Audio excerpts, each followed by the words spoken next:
Boker Tov, Sacha Gozlan. Bonjour. Boker Tov, merci. Bonjour, vous êtes le président de l'UEJF. Vous êtes en Israël actuellement pour un voyage organisé donc par l'Union des étudiants juifs de France et qui réunit chrétiens, juifs et musulmans. Comment est née cette idée de ce voyage, Sacha ? Bonjour, déjà merci de me recevoir. Alors je suis avec Bouba qui est agent de la ville de Massy et qui participe au voyage, qui pourra répondre à toutes vos questions pendant l'interview. Le voyage est né de l'idée d'Henri Cohen-Solal il y a 4 ans, qui est un médiateur qui travaille dans la médiation interculturelle et qui, avec les maisons Beth Esther et Beth Ram en Israël, a développé des projets pour permettre à des enfants défavorisés, qui sont en difficulté sociale, économique et familiale, de se retrouver et d'être accompagnés par des éducateurs, quelle que soit leur religion, quelle que soit leur culture. Et c'est Henri Cohen-Solal qui nous a initiés, l'UEJF, SOS Racisme et les Jalons pour la paix, à cette démarche de médiation interculturelle dans laquelle nous sommes pour une semaine en ce moment. Donc c'est un voyage autour d'un thème particulier, c'est-à-dire le thème du social, le thème des enfants défavorisés. Vous êtes venu en Israël pour participer un peu aux activités de cette association ? Exactement, à la fois participer aux activités de l'association, mais surtout les découvrir. Et nous avons en France des associations qui travaillent dans les quartiers populaires, qui font un travail formidable. Et nous pensons qu'ensemble, on peut s'inspirer de ces initiatives qui existent en Israël, qui permettent de rapprocher juifs et arabes, israéliens et palestiniens.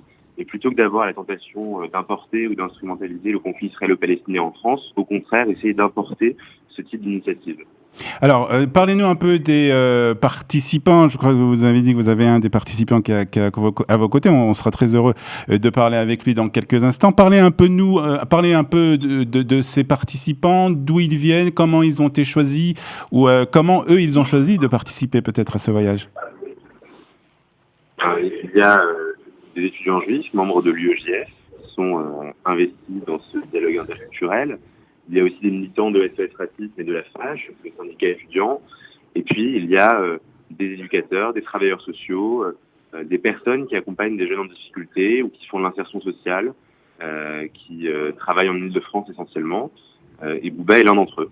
Alors, vous allez me rappeler son nom parce que je n'ai pas très bien entendu. Et on va parler avec lui, si vous voulez bien.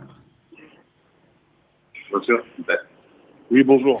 Bonjour, merci d'être avec nous ce matin sur Studio Kalita. Vous faites donc partie de cette, on va dire, délégation, de cet voyage organisé par l'UEJF qui est venu donc pour participer à cette action, on va dire, sociale dans les milieux défavorisés des enfants en Israël. Comment vous avez choisi, comment vous avez décidé de participer à ce voyage ?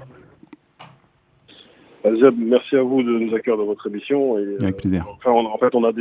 J'ai 2 collègues qui l'année dernière ont participé à ce voyage, qui nous en ont fortement parlé. Mmh. Et du coup, voilà, avec un autre collègue, nous avons été choisis sous l'impulsion d'un de nos élus de la ville de Massy, Monsieur Michael Marciano, Ouais. qui nous a choisis pour participer à ce voyage. Et voilà, moi nous travaillons dans l'insertion sociale sur Massy avec les 16-30 ans. Mmh. Et du coup, pour nous, c'est important d'être là, de retransmettre une vision autre que celle qui peut être retransmise en France, quoi. C'est votre premier voyage en Israël ? Ah oui, c'est mon premier voyage en Israël. Alors, qu'est-ce que vous avez découvert ? On va parler d'abord au niveau de l'insertion sociale, justement au niveau de ces méthodes qui sont utilisées en Israël, qui n'existent pas en France.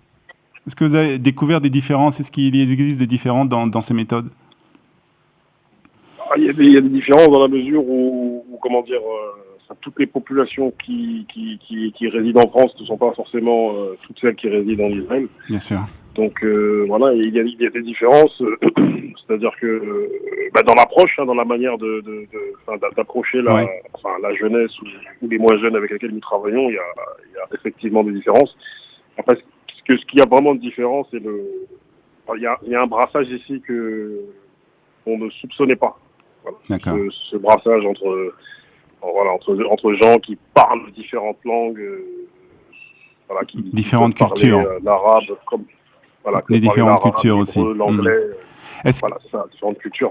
Est-ce que ce que vous avez vu ici en Israël, ce que vous avez appris dans les différentes méthodes, dans les différentes choses qui sont faites ici en Israël, est-ce que vous allez essayer de les appliquer dans votre manière de travailler dans les populations desquelles vous vous occupez en France?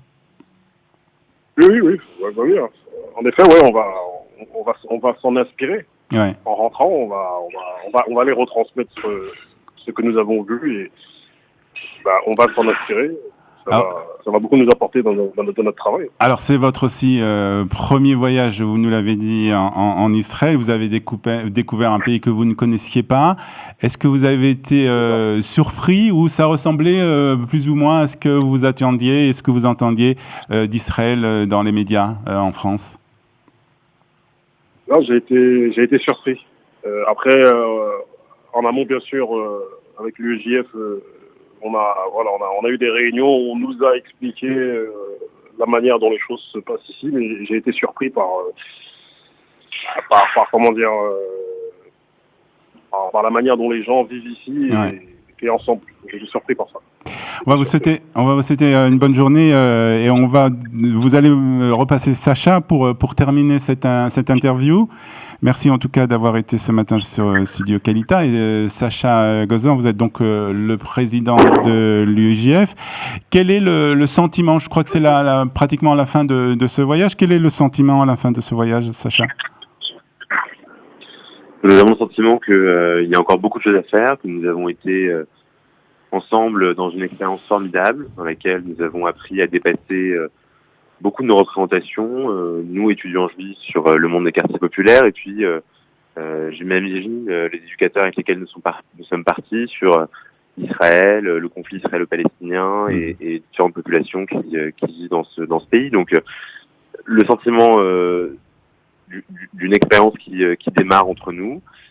Et puis d'un combat qui continue, puisque c'est un projet que nous menons depuis maintenant 4 ans et qui se prolongera dans les mois qui viennent en Île-de-France et un petit peu partout en France pour montrer que il est possible de dialoguer quand on est juif, quand on est arabe, quand on est israélien ou palestinien, et que une voie pour la paix est possible. Et c'est un schéma que vous allez essayer de recalquer dans les communautés, dans différentes communautés, que ce soit étudiantes ou non, en France, justement, ce schéma de dialogue entre les différentes communautés?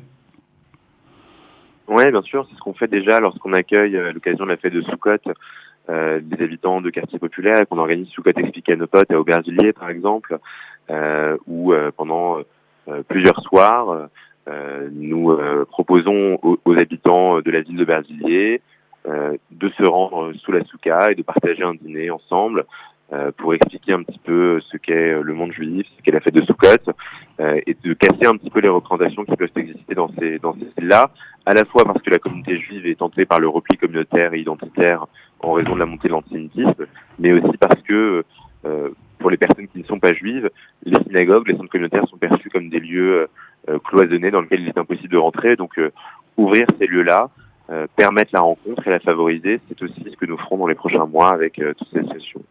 Sacha Gozlan, président de l'UEJF, pour 2 semaines encore, je crois. Je vous souhaite une bonne fin de séjour en Israël, une excellente journée. Merci d'avoir été ce matin avec nous sur Studio Kalita. Merci. À bientôt. Merci beaucoup, Sacha.